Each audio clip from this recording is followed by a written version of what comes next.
Hello friend, स्वागत है आप सभी का हमारे यूट्यूब चैनल फंटूस फास्ट ऑफिशियल में। जैसा कि दोस्तों आपको पता है, हमारे इस चैनल पर कॉमेडी की बेहतरीन वीडियो आपको मिलती रहती है। उसी प्रकार आज के इस वीडियो में कॉमेडी की बेहतरीन पार्ट आप लोगों को दिखाने जा रहा हूं और हमें ये उम्मीद है आप इस कॉमेडी वीडियो को देखकर हंसते हंसते लोटपोट हो जाएंगे। चलिए कॉमेडी वीडियो को शुरू करते हैं। हमारा तो मन कहा था कि चिपका ली अपने दिल से तोड़े दिल का, लेकिन का करिए हमार करिया जा हमरे दिल के पास में फेविकोल ही नहीं है। पढ़ने लिखने आता है कि नहीं आता है? कुछ ना बोला, कुछ नहीं आता है। एबीसीडी आता है? कुछ ना बोला। तो क्या करते हो स्कूल जाके? उसको जाके मरा लिया और का।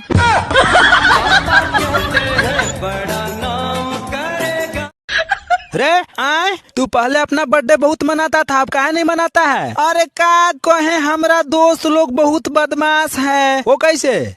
सारा केक उन्हीं लोग खा जाता है। पुष्पा पुष्पा राज हगने जा रहा हूँ साला।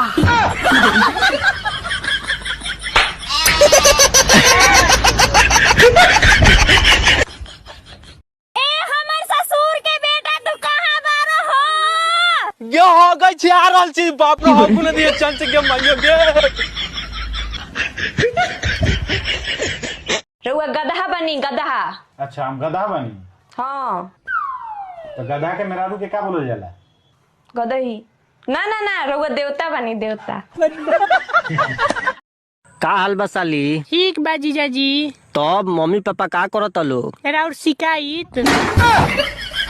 तो दोस्तों उम्मीद करता हूं आपने मेरे वीडियो को एंड तक वॉच किया। हमारा वीडियो कैसा लगा हमें अपनी राय कमेंट बॉक्स में जरूर लिखें। साथ ही साथ वीडियो को लाइक करें और नए हैं तो चैनल को सब्सक्राइब कर ले। धन्यवाद।